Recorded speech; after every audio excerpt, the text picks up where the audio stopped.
नमस्कार, मैं संजय सिन्हा। आज बहुत ही ख़ास शख्स से आपकी मुलाकात करवाने जा रहा हूँ। ये हमारे बड़े भाई हैं और हमारे एसएसबी फैमिली के बहुत मतलब मेंटर कह लीजिए आप इनको। इनकी कहानी मैंने आपको सुनाई थी बहुत पहले, जब ये अमिताभ बच्चन से इंस्पायर होकर इन्होंने अपनी बात मुझे बताई थी। अमिताभ बच्चन के बहुत डाई हार्ट फ़ैन है ये। तो ये सारी बातें मैं करूँगा। आप सामने देख ही रहे हैं कि मैं किसकी बात कर रहा हूँ। हमारे सामने कमल ग्रोवर जी हैं और ये सत्य अशोका होटल में हम लोग ये इंटरव्यू कर रहे हैं और हम पूरी बातचीत को बहुत क्रमबद्ध तरीके से आगे बढ़ाएंगे। तो भैया, सबसे पहले तो आपको प्रणाम है प्रणाम। मेरी तरफ से। और आपसे मैं बहुत सारे सवाल पूछूंगा जो आपकी निजी ज़िंदगी से जुड़ी हुई है, आपकी सफलता से जुड़ी हुई है, आपके मतलब एक सामान्य सा जो जीवन होता है उसके बारे में बातचीत करेंगे। अभी हम आपके होटल में बैठे हुए हैं, सत्य अशोका होटल जी। मैं आपसे मिला था पहली बार 2015 में मथुरा के मिलन समारोह में। उसके बाद फिर मैं यहाँ आया था। तो सबसे पहले तो आप बहुत संक्षेप में ये बताएं हमें कि आपको कब ये लगा कि हमें होटलियर बनना है, होटल का मालिक बनना है? मैंने कभी सोचा ही नहीं था कि होटल का मालिक बनूंगा। हम सिर्फ काम करते जा रहे थे, करते रहे। जब मैं आज से कुछ साल पहले यहाँ स्टेडियम में एक पंजाबी दशहरा मनाया जाता है, तो वो यहाँ होता था और बहुत बड़ा फंक्शन होता है इस शहर का। तो मुझे वो देखना था और बच्चों को दिखाना था सबको। मेरी माता जी भी थी। तो मैंने बोला कि इतनी भीड़ में बच्चों को ले जाना और माँ को ले जाना संभव नहीं है, उचित भी नहीं है। तो मैंने यहाँ ये होटल में, और भाग्यवश कहिए यही कमरा मैंने किराए पे लिया था। यहाँ से स्टेडियम में एकदम सामने दिखता है, आप देख सकते हैं। हाँ, मैंने देखा हुआ है। तो मैंने यही कमरा किराए पे लिया था। और मुझे याद है आपने उस दिन पूछा था कि आपके मन में उस वक्त ये बात आई थी कि इस होटल को ख़रीद लें। तो मैंने ये कहा था कि हाँ, कोई भी युवा होता है उसकी इच्छा होती कि ये चीज़ भी मेरी होनी चाहिए। तो मैंने इस होटल को बनते और खुलते देखा है, क्योंकि मैं यहाँ सामने जीएस कॉलेज में पढ़ा करता था, बीकॉम फाइनल ईयर में था। सन 71-72 की बात है। तो उस समय एक बार युवा मन था, युवा मन में आता है कि ऐसा होटल काश हमारा भी होता। तो आपने पूछा, मैंने कहा हाँ, बात आई गई होगी। मुझे आज भी याद है, उस वक्त में मैंने 600 रुपये किराया दिया था इस कमरे का, 4 घंटे 5 घंटे रहने का। सब बच्चे आए थे, सब लोग थे परिवार के सदस्य। तो रूम तो आपने 24 घंटे के लिए बुक कराया होगा? 24 घंटे के लिए, पर हमें रहना तो था नहीं। हमें तो सिर्फ दशहरा देखना था। हमने दशहरा देखा और जो कुछ भी खाया पिया बच्चों ने, सब ने, और करके हम लोग वापस चले गए। मुझे बहुत अच्छी तरह याद है कि 600 रुपये किराया दिया था। तो इस तरह हुआ। फिर एक दिन हम अपने काम करते रहे, हमारे काम दूसरे हैं, कंस्ट्रक्शन के हैं, सब कुछ, हम लोग सब उसमें इन्वॉल्व थे।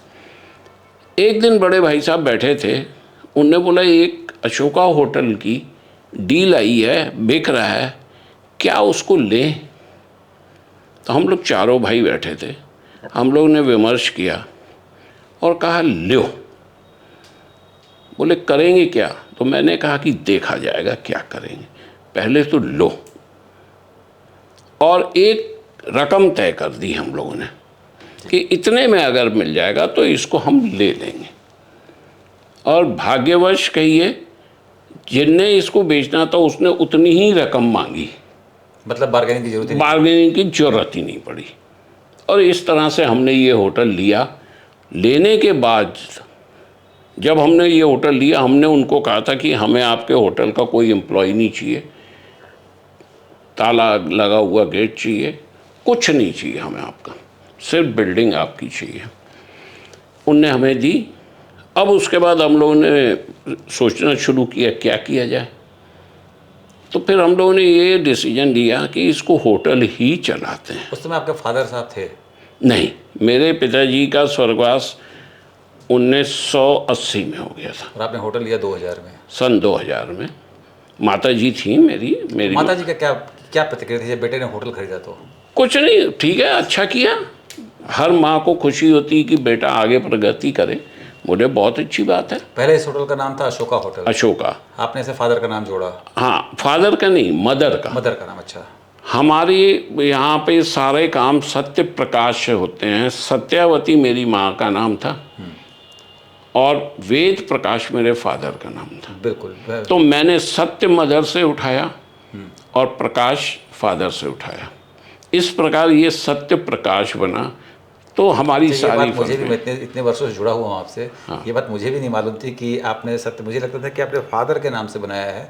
मुझे भी ये बात नहीं मालूम थी कि आपने मदर का नाम लिया है। नहीं ऐसा ही था। आप मदर से बहुत जुड़े रहे, आपसे बातचीत में हमेशा मैं महसूस करता हूँ आप कई बार इमोशनल भी हो जाते हैं मदर को याद करते हुए। हर व्यक्ति हो जाता है। आप आज तक इतनी कहानियाँ लिखते हैं, आपकी मदर को गुजरे हुए वर्षों हो गए, मेरी आप भी जुड़े हुए हैं। हर व्यक्ति अपनी मदर से जुड़ा रहता है। हर व्यक्ति के पास अपनी मदर की कहानियाँ होती हैं, बातें होती है, समझाइश होती है। आपके पास भी ज़्यादा है, हो सकता है मेरे पास आपसे कम हो नहीं, कम नहीं या है। ज़्यादा हो, जो भी हो, मैं एग्जाम्पल दे रहा हूँ। हो सकता है कम हो, ज़्यादा हो, पर हर एक के पास होती है। मेरा कहने का ये मतलब है। तो आपके संघर्ष गाथा को अगर, मतलब आप लोग, जैसा कि आपने मुझे बताया था, बहुत पहले बताया था कि आप लोग पाकिस्तान से माइग्रेट हुए थे, यहाँ पर फादर आपके माइग्रेट हुए थे, जबलपुर आए थे। बहुत संक्षेप में थोड़ा बताइए कि आप लोग जबलपुर कैसे चले आए। बाकी जो लोग पाकिस्तान से लोग चले थे, अधिकतर लोग तो दिल्ली वगैरह में रुक गए, लोग दिल्ली और उधर पंजाब हरियाणा साइड में। इधर इधर आप जबलपुर कैसे चले आए? देखिए, जब माइग्रेशन हुआ, ये नहीं कि सिर्फ दिल्ली में ही सारे रुक गए। आज हिंदुस्तान में हर शहर में पंजाबी मिलेगा, बिल्कुल है। और सिंधी मिलेगा। मतलब आप जबलपुर कैसे आए? अब मैं आगे बताता हूँ। जब हमारे फादर लोग आए हिंदुस्तान, तो दिल्ली में रहने के बाद कुछ लोग, जब उस टाइम वो लड़के थे, 47 में, यंग थे वो भी। आपका तो जन्म भी नहीं हुआ था। मेरा तो जन्म सन 55 में हुआ है। 55 में हुआ है। तो वो यंग थे, वो लोग, सब लोग निकले कि कहाँ जाया जाए, कहाँ रहा जाए। तो कुछ लोग थे जो यहाँ भी, उनके साथ के लोग, वो सब यहाँ आके बसे। वो लोग बोलते हैं कि जब हम स्टेशन पे उतरे, मेरे पिताजी ये कहानी सुनाते थे कि उतरे, और वहाँ से जब हम उस तरफ कलेक्ट्रेट की तरफ गए, तो देखा कि यहाँ की सड़कें बड़ी अच्छी बनी हुई थी। आर्मी एरिया था ना ये? आर्मी एरिया था, सीमेंटेड सड़कें थी, बड़ी अच्छी थी, सब कुछ था। और कैंट, जबलपुर कैसे आए? मतलब जब दिल्ली से जबलपुर किसी ने बोला होगा कि जबलपुर चलो, कि चलो जबलपुर देखते हैं। अभी भी बहुत सारे लोग जबलपुर के बारे में नहीं जानते हैं। जी हाँ। उस जमाने में जबलपुर के जी बारे हाँ, में तो किसी ने बोला होगा, उसमें से किसी ने कहा होगा।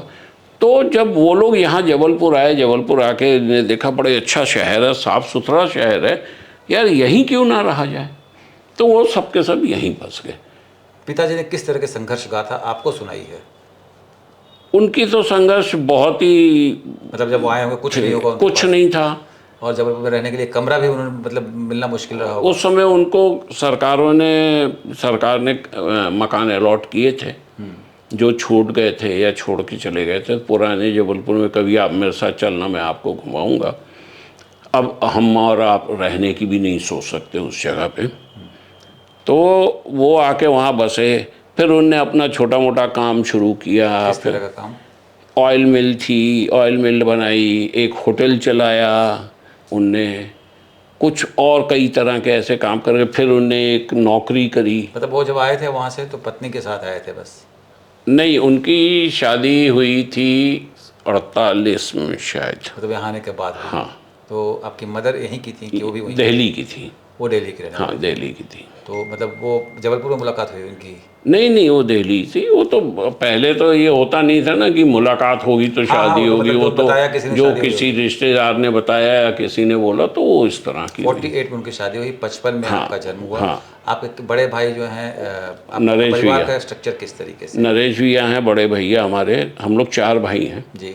नरेश भैया हैं, उसके बाद अनिल हैं, फिर मैं हूँ, फिर अजय हैं, और उसके बाद हमारी एक छोटी सिस्टर है रोमा, वो रुड़की में अपने यहाँ रहती है।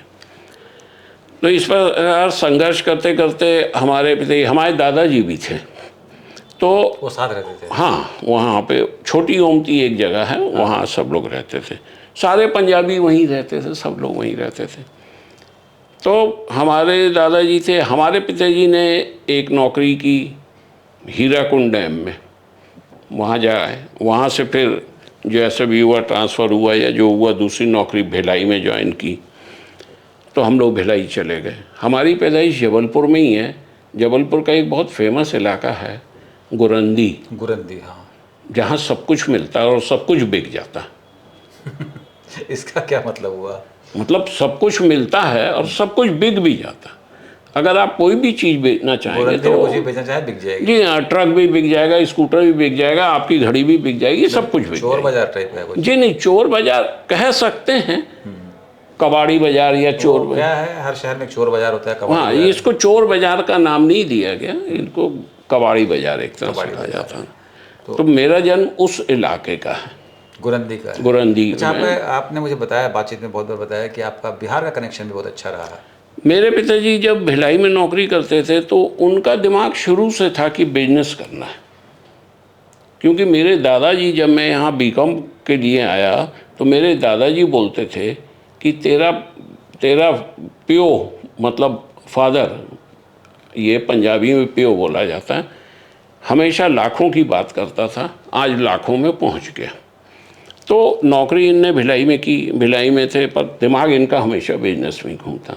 वहाँ इनकी मुलाकात किसी से हुई, वो कंस्ट्रक्शन के काम में थे, उनके साथ पार्टनरशिप की। पार्टनरशिप करके उनने बोला मेरा काम बिहार में है, तेनू घाट एक जगह होती है, बोकारो, मतलब बोकारो के झारखंड में पास, चला गया। झारखंड में चला गया। तो वो जाके वहाँ उनने वहाँ ज्वाइन किया और काम किया। आप लोग यहीं रह गए? हम लोग भिलाई में थे। अच्छा, ठीक है। 3 साल बाद हम लोग भी बोकारो में शिफ्ट हो गए। कितनी उम्र थी आपकी तब? तब मैं 5वीं क्लास मैंने भिलाई में पास की और 6वीं में मैं बिहार में चला गया। और कब तक रहे वहाँ पर? और बीकॉम सेकेंड ईयर तक मैं वहाँ था। 70 मतलब कि आपका किशोरावस्था और जवानी की शुरुआत वहीं पर? जी। तेनू घाट बोकारो में आपका समय गुजरा।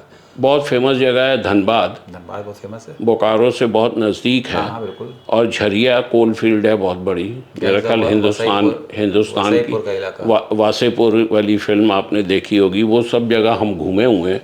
मैं झरिया कॉलेज से पढ़ा हुआ हूँ और धनबाद में रोज़ ही जाना होता था, क्योंकि बोकारो से धनबाद जाते थे, धनबाद से झरिया अपने पूरी कॉलेज फैमिली जाते आपकी थे। बोकारो शिफ्ट हो गई थी बिहार झारखंड जी हाँ। में, या यहाँ पर कुछ रह गया था? नहीं, हमारे बाकी रिश्तेदार सब यहीं थे, हमारे चाचा ताऊ सब लोग यहीं थे, सिर्फ हमारी फैमिली शिफ्ट हुई थी। मतलब मदर भी चली गई थी? जी, मैं, मदर और हम लोग 5 भाई बहन।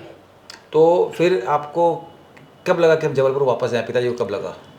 सन 71-72 में फादर की थोड़ी तबीयत खराब हुई, 73 में, तो उनको लगा कि नहीं, अब वापस जाना चाहिए और फैमिली के साथ फैमिली के साथ रहना चाहिए। हाँ, अकेले बोकारो में जब काम ख़त्म हुआ, कोई काम अच्छा नहीं मिला, तो हम लोगों को एक काम हमारे फादर ने ढूंढा, छत्तीसगढ़ में आजकल है वो जगह, विश्रामपुर, अंबिकापुर डिस्ट्रिक्ट होती है वहाँ। तो वहाँ थे, वहाँ हमारे फादर को कुछ तकलीफ़ हुई तो दिखाने जबलपुर ही आते थे। तो फिर ये सोचा कि नहीं, वापस चलें अपनों के बीच में। तो नए सिरे से सब कुछ छोड़कर, बिजनेस वहाँ का छोड़कर, और तब फादर की उम्र कितनी थी आपके? हमारे फादर की उम्र उस समय होगी करीब 40-45 साल। तो उन्होंने नए सिरे से फिर से नया रिस्क फिर लिया से। कि सब जीरो करके आओ और फिर से बिजनेस शुरू करो। नहीं, कंस्ट्रक्शन का काम तो हम लोग कर ही रहे थे। तो मैं यहाँ पढ़ रहा था और बड़े भैया नरेश भैया यहाँ है, हम लोग ने आके यहाँ पे कंस्ट्रक्शन के काम ही दिए। तो यहाँ पे भी हमने कंस्ट्रक्शन का तो काम। लॉ की पढ़ाई भी की है? जी हाँ। मैंने बीकॉम किया, एमए इकोनॉमिक्स में किया, वाह। उसके बाद लॉ ज्वाइन किया। उसके बाद नहीं, उसके साथ साथ किया एमए के साथ। पहले क्या होता था, यहाँ यूनिवर्सिटी में 2 फाइनल एग्ज़ाम एक साथ नहीं दे सकते थे, तो लॉ 3 साल का था और एमए 2 साल का था। अच्छा, तो बीच में 1 साल का गैप हो गया। एक साल लॉ का जो था, जब फाइनल एग्ज़ाम हुआ तो 1 साल बाद हुआ और इसका पहले हुआ। आप बिजनेस भी कर रहे थे बड़े भैया के साथ और आप पढ़ाई भी कर रहे थे? नहीं, वो पढ़ाई तो मेरी, फिर बिजनेस तो कर ही रहा था, जाते ही थे हम लोग अपने अपने कामों पे और साथ में करते। सुबह यहाँ जीएस कॉलेज जाते थे, एमए मैंने ये जीएस कॉलेज में की है और हितकानी लॉ कॉलेज में लॉ की है। तो लॉ करने के बाद क्या आपको लगा कि आप वकील बनेंगे? मेरे पिताजी की बहुत इच्छा थी कि मैं वकील बनूं। तो आपने दिल्ली में ही प्रैक्टिस किया? जी। तो क्या हुआ कि मेरे पिताजी के एक जो सरगोधा के पाकिस्तान के मित्र थे, स्वर्गीय आरडी गंभीर साहब, वो वकालत करते थे, उनकी बहुत अच्छी वकालत थी यहाँ मध्य प्रदेश हाई कोर्ट में। तो मेरे को उनकी जूनियरशिप के लिए मेरे को उनके पास भेज दिया गया, मैं जाता था। जब मेरी रजिस्ट्रेशन हुई तो मेरे एक कज़न हैं दिल्ली में, आजकल सुप्रीम कोर्ट के सीनियर लॉयर हैं, मिस्टर वाईपी नरूला, यशपाल नरूला, तो वो वकालत करते थे। तो मेरे पिताजी की बहुत इच्छा थी कि मैं वकील बनूं। मैं चला गया वहाँ, वो मेरे फादर ने फ़ोन करके उनको बुलाया और वो मुझको ले के गए अपने साथ। तो मैंने जाकर वहाँ शुरू की प्रैक्टिस शुरू की। तो मेरे ख्याल अभी 1 ही साल हुआ था, मुश्किल से फादर की डेथ हो गई थी। फिर सरकमस्टांसेस कुछ ऐसे बने कि कुछ समय बाद मेरे को वकालत छोड़ के मैं यहाँ वापस आ गया। हाँ, ये मैं कह सकता हूँ कि मैंने इस 2 ढाई से 3 साल के पीरियड में तहसील से लेकर सुप्रीम कोर्ट तक अपीयरेंस हो गई मेरी। जब आप दिल्ली से लौट कर आए, फिर बिजनेस में शामिल हुए अपने भाइयों के साथ, तो मतलब उन लोगों ने खुशी खुशी आपको एक्सेप्ट कर लिया कि हाँ पाजा? उन्हीं ने बुलाया था कि नहीं, दिल्ली नहीं सूट करेगा, अपने लोग को नहीं सूट करता, तुम यहीं आ जाओ, छोड़ो वकालत। तो बिजनेस में आप कौन सा पार्ट देखना पसंद करते थे? हमारे यहाँ ऐसा कोई पार्ट डिवाइडेड नहीं था। नहीं, जैसे आपका कंस्ट्रक्शन का काम था, मैंने सुना आपका फाइनेंस का भी काम था। हाँ, तो ये होता है ना कि हम एक भाई ये देखेगा, एक भाई ये देखेगा। हमारी पूरे ना हिंदुस्तान में हम लोग काम करते थे। हम नागपुर में भी काम करते थे, औरंगाबाद में भी करते थे, इंदौर में, भोपाल में, सिवनी में, रायपुर, दुर्ग, इलाहाबाद। कंस्ट्रक्शन का काम करते कंस्ट्रक्शन का। थे। आप तो फाइनेंस में भी आ गए थे बाद में आप? वो तो बाद में एक कंपनी खोल ली थी, वो ठीक है, जब हुई था वो कंपनी खोल ली थी, फिर वो बहुत ज़्यादा चला ही नहीं, क्योंकि बैंक के इंटरेस्ट रेट बहुत ज़्यादा गिरने के बाद ये चलना मुश्किल था। आपकी जब शादी हुई तब आप वकालत कर रहे थे कि आप? नहीं, मैंने उसी टाइम वकालत छोड़ी थी। मतलब वकील उसके पहले वकील रहते तो लड़की मिलने में दिक्कत होती क्या? होती जरूर होती क्योंकि जूनियर था क्योंकि जूनियर की कमाई बहुत ज़्यादा नहीं होती, बहुत ज़्यादा कम होती है, कुछ नहीं होती है। हाँ। तो लड़की नहीं, मतलब बिजनेसमैन को लड़की मिल जाती है। हाँ, तो मैं तो खैर अनीता भाभी से मिला हुआ हूँ। आपकी शादी हुई तो आपकी कितनी उम्र थी उस समय? 28 साल। 28 साल का, मतलब बिल्कुल राइट एज पर शादी हुई है आपकी। जी हाँ, बिल्कुल अच्छे उस पर हुई शादी आपकी। मैं जब आपसे पहली बार मिला था 2015 में मिला था, मथुरा में मिला था, तो मुझे लगा था कि कुछ एक अलग व्यक्तित्व है आपका। मैं बहुत कम समय के लिए मिला था और आपने एकदम से हमें कहा था कि अब अगला प्रोग्राम जो होगा हमारा जबलपुर में होगा। तो क्या आपके मन में ऐसा ख्याल है था कि जबलपुर बुलाते हैं? देखिए संजय जी, एक चीज़ है, मैं कभी भी निर्णय करने में बहुत ज़्यादा समय नहीं लेता हूँ। कोई भी निर्णय मैं बहुत जल्दी कर लेता हूँ।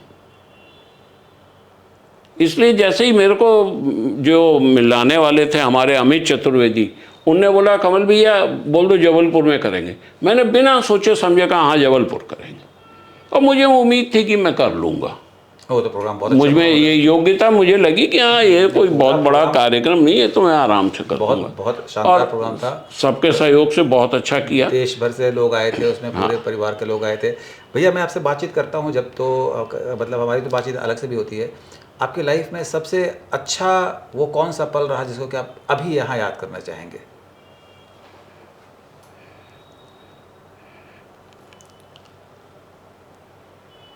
ऐसा कोई खास मेरे को याद नहीं।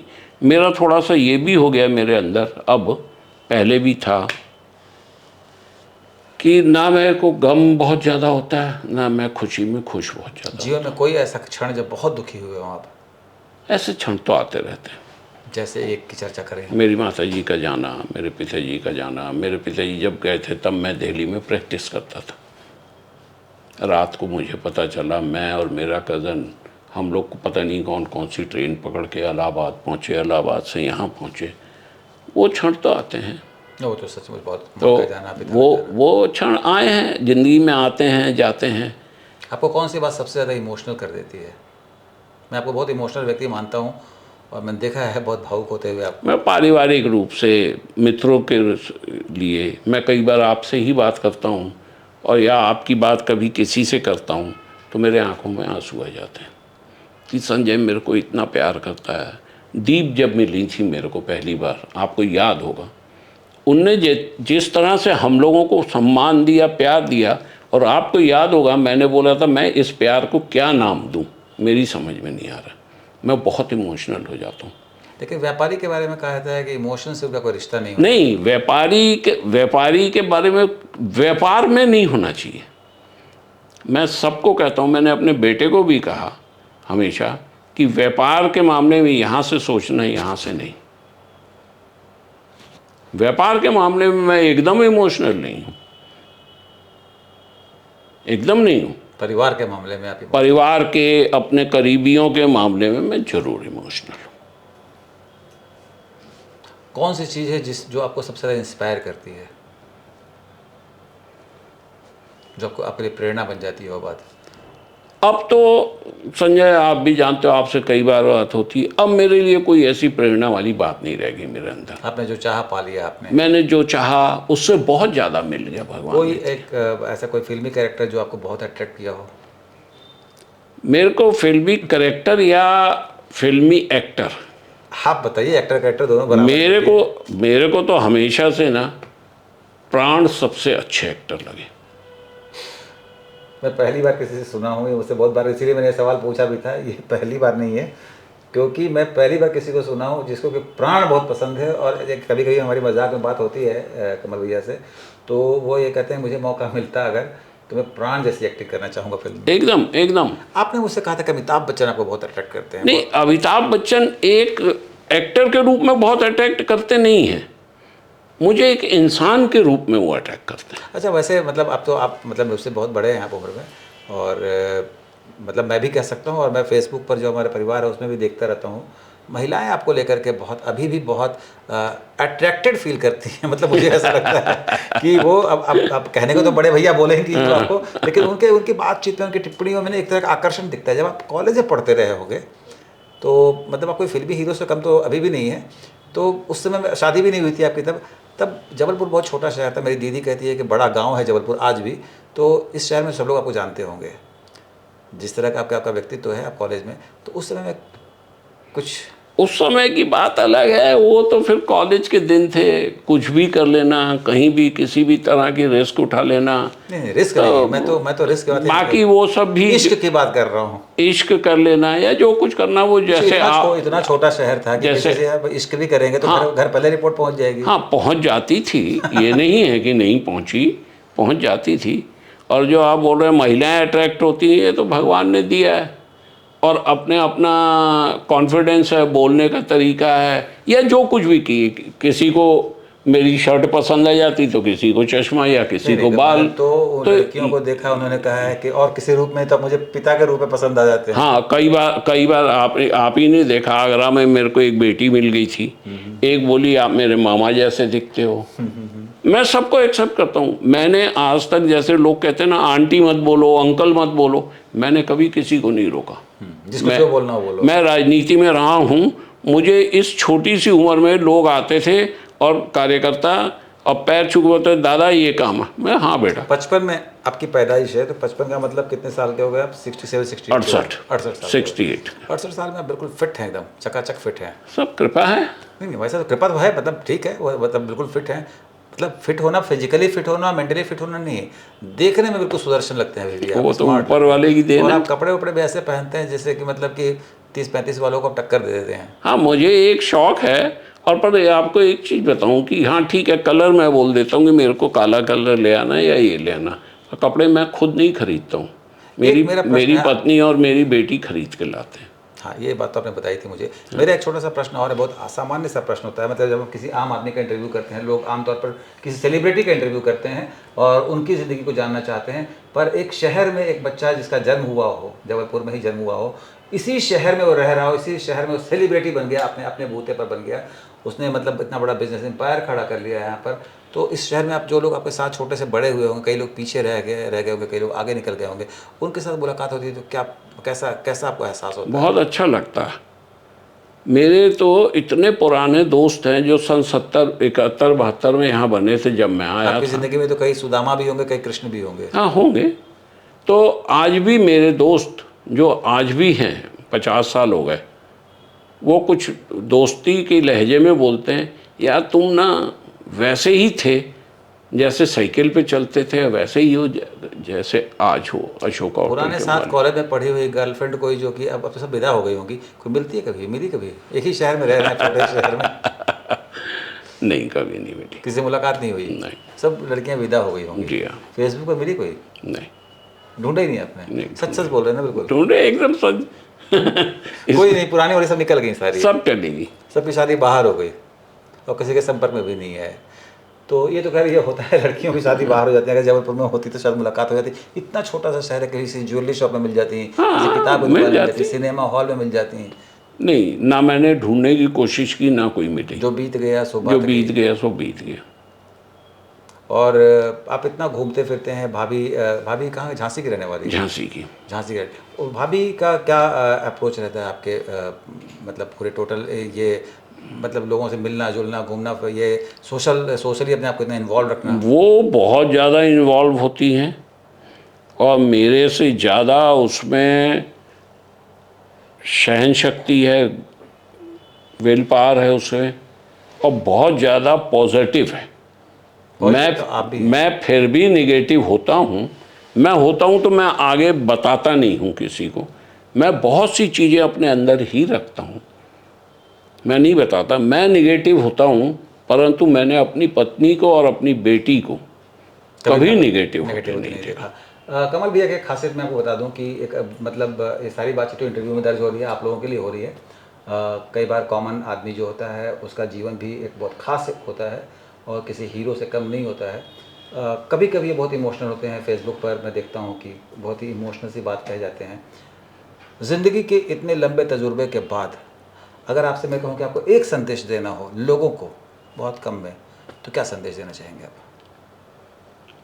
जिंदगी छोटी जियो पर अच्छी जियो। लंबी जिंदगी जीने का कोई फ़ायदा नहीं होता। छोटी जिंदगी जियो, अच्छी जियो और अच्छे तरीके से जियो। सिर्फ होड़ में मत शामिल हो। मेरा तो अनुभव ये है कि होड़ में शामिल होने की कोई आवश्यकता नहीं है। आवश्यकता बहुत सीमित है एक इंसान की। ये मुझे अब समझ में आया, आज कुछ वर्षों पहले। काश मेरे को ये चीज़ आज से और पहले समझ आ गई होती। जिंदगी होड़ में नहीं जाना चाहिए। जिंदगी की आवश्यकता बहुत कम है, ये अनावश्यक हम लोग ने अपनी आवश्यकता बढ़ाई हुई। एक तरह दौलत, एक तरह रिश्ते, किसका हाथ पकड़ेंगे आप? रिश्ते। नोट कर लीजिएगा इस बात को। कमल भैया जो कह रहे हैं वो ज़िंदगी के तजुर्बे से कह रहे हैं, अपनी ज़िंदगी को जीने के बाद ये बात कह रहे हैं कि सबसे अनमोल चीज़ है वो है रिश्ते। तो यहीं पर मैं इस इंटरव्यू को रोक रहा हूँ, ख़त्म करता हूँ। ख़त्म नहीं कर रहा हूँ, ख़त्म इसलिए नहीं करना चाहता कि फिर हम आगे कई कड़ियों में मिलते रहेंगे। मेरा प्रयास रहेगा कि हम बहुत सारे लोगों से मिलें, उनके अनुभवों को आपके सामने लेकर आएँ, साझा करें आपसे। और जब एक व्यक्ति बिल्कुल ज़ीरो से शुरू होकर यहाँ तक पहुँचता है कि वो एक होटल में रुका, उसको इस होटल का कमरा पसंद आया, उसने पूरा होटल ही खरीद लिया, तो आदमी में कुछ तो होता है। एक बात मैं आपसे और कहना चाहूँगा, मेरी ज़िंदगी के बहुत से वर्ष मैंने राजनीति में गुजारे। हाँ, ये बात मैं बताना भूल गया था आपको। मैं असल बताना भूला नहीं था। मैं राजनीति पर चर्चा करना नहीं चाह रहा था क्योंकि राजनीति का माहौल है अभी मध्य प्रदेश में। मैं ये बताना चाहता हूँ कि ऐसा कोई नेता नहीं है जो कि इनके घर आकर बीजेपी का जो रुका ना हो, खाना नहीं। कांग्रेस के नेता भी आपके पास आए थे, मेरे आते हैं मेरे मित्र। अरे बहुत अच्छे, आई लव यू का कहने बहुत अच्छे मित्र हैं। नरेंद्र मोदी साहब जो अभी हमारे प्रधानमंत्री हैं देश के, वो इनके घर में रुके हैं, इनके साथ खाना खाए, इनकी गाड़ी में घूमे हैं। और बाकी तो और कई दिन, ये नहीं कि 1 घंटा आधा घंटा। वो कमल भाई करते थे। तो वो तो मैं एक नाम लिया, उसके अलावा सुषमा स्वराज जी, अरुण जेटली जी, ये आडवाणी साहब, मुरली मनोहर जोशी, ये सभी लोग यहाँ आते थे, इनके घर में रुकते थे। घर में खाना बनता था और 2-4 आदमी का नहीं, 50 लोगों का खाना बनता था। तो ये एक राजनीतिक बात। हाँ, कुछ कहना चाह रहे थे आप? मैं बीजेपी की राजनीति में आपको एक और बड़ी इंटरेस्टिंग चीज़ बनाऊँ जी कि मैंने जब भी जो काम किया, मैंने उसकी चरम सीमा छुई, ऊंचाइयाँ छुई, फिर मैं भले वापस आ गया खुद। हाँ, ऐसा क्या होता था कि जब आप बिल्कुल एवरेस्ट पे चढ़ने के लिए अगला कदम उठाते थे, एवरेस्ट की मंजिल देखकर आप लौट आते थे? क्या लौट नहीं आता था, मैं पहुंच जाता था, फिर सोचता यार दूसरी चोटी पे चढ़ा जाए। नहीं तो एवरेस्ट से ऊपर क्या चोटी थी? मतलब अब जैसे होटल था, दूसरा हो, एक मैंने कान्हा में होटल खोला, एक स्कूल बहुत बड़ा खोला हमने, सब कुछ। तो ये है कि जैसे राजनीति में मैं आया, मैं 92 में आया राजनीति में, 92 में, और मैं इन ऊंचाइयों तक पहुंचा कि मैं आपको बयान आपने कभी टिकट लेने का प्रयास नहीं किया? प्रयास किया, पर पार्टी ने मुझसे ज़्यादा योग्य व्यक्तियों को, किसी दूसरे व्यक्ति को योग्य समझा। घर में आकर रुका, खाना खाया, कोई बात नहीं, उससे टिकट नहीं मिलती, उससे टिकट नहीं मिलती। मुझसे योग्य, आपका तो एक आधार भी था, पंजाबी आधार था यहाँ। वो सब भी था, पर मुझसे योग्य व्यक्ति दूसरा लगा तो उसको टिकट दी गई। अच्छा, अभी और दूसरी चीज़ ये है, मैं हमेशा कहता हूँ कि भाग्य से ज़्यादा कुछ नहीं मिलेगा। जिस दिन आप पैदा हुए, माँ के पेट में पहली सांस ली, उस दिन से आपके अंत तक का एक एक क्षण लिखा गया। आज मुझसे आप इंटरव्यू कर रहे हैं, ये मैंने आपने कोई प्रयास नहीं किया, मिले हम तो प्रयास नहीं किया, ये हमारे और आपके भाग्य में लिखा था। तो हम दोनों आमने सामने बैठे। मेरे को आपसे क्या लेना देना था? आप आज तक में थे, सब कुछ था, मेरा कोई मिलना जुलना नहीं था। अमित आया, अमित ने मिलवाया, आज इतना प्यार हो गया कि मुझे लगता ही नहीं कि मेरा भाई नहीं है। मुझे याद है अमित चतुर्वेदी ने मुझे पहली बार फ़ोन करके बताया था कि शहर के बहुत बड़े होटलियर हैं, आप इनसे बात करो, आपसे बात हुई थी। और मुझे तब लगा भी नहीं था कि हमारी इतनी प्रगाढ़ संबंध हो जाएंगे कि भाई भाई का रिश्ता हो जाएगा। और मैंने तो देखा है पूरा परिवार ही आपका मेरे साथ तो बहुत स्नेह रखता है। संजय, मैंने तो इस शहर में अनेक रूप देखे हैं लोगों के। जब हम आए थे तो हमारे पास कोई खास बहुत अच्छी स्थिति नहीं थी, ठीक थी, हम मीडियोकर थे, ऐसा नहीं कि हम खाने पीने के लिए मोहताज थे, हम अच्छे थे। तो जो व्यक्ति उस वक्त हमसे हाथ नहीं मिलाता था, वो व्यक्ति अब आके गले मिलता है। और हम चाहते हैं यार दूर ही रहे तो ज़्यादा अच्छा है, क्योंकि इसका वो रूप भी हमने देखा हुआ था। आजमाए हुए को आजमाना नहीं चाहिए, आजमाए हुए को आजमाना नहीं चाहिए। तो मेरे को ये चीज़ पता चल गई कि सभी कहते हैं, दुनिया कहती, उगते सूरज को सब प्रणाम करते हैं। तुलसीदास ने कहा है, धीरज धर्म मित्र अरुनारी, आपत काल पर रखियो चारी। हाँ। जब आपकी ज़िंदगी में विपत्ति आता है, विपत्ति आए तो विपत्ति आती है जब, तो तब आपको अपने दोस्त की, अपने धैर्य की, मतलब इन चीज़ों की पहचान होती है सही मायने में। तो जाहिर है कि ये सब तो मैं परिस्थितियों से रूबरू हुआ हूँ। मेरा एक सवाल है, चूँकि इंटरव्यू में ख़त्म कर रहा हूँ, एक सवाल है कि अगर मान लीजिए कि अभी तो आपकी उम्र बहुत मतलब कि पॉलिटिकली बहुत बची हुई है, मान लीजिए कि आपको कोई पार्टी अप्रोच करे कि टिकट ले लो, चुनाव लड़ जाओ, तो क्या करेंगे आप? नहीं, चुनाव नहीं लड़ूंगा। ऐसा क्या हो गया? अब नहीं चुनाव लड़ूंगा। वजह? मैंने आप जैसे लोगों को आना चाहिए। अब वाली राजनीति में मैं अपने आप को फिट नहीं पाता। ये बात बहुत बड़ी बात इन्होंने कही, जैसे कि जिस तरह से मोरल वैल्यूज कम हुए हैं ना, सिर्फ राजनीति में नहीं कम हुए, हर फील्ड में, पत्रकारिता में भी चीज़ें खत्म हुई हैं। तो अब राजनीति से मोह भंग हो गया आपका जी, कंप्लीटली। मैं पार्टी के लिए समर्पित हूँ, पद के लिए नहीं। पद के लिए नहीं।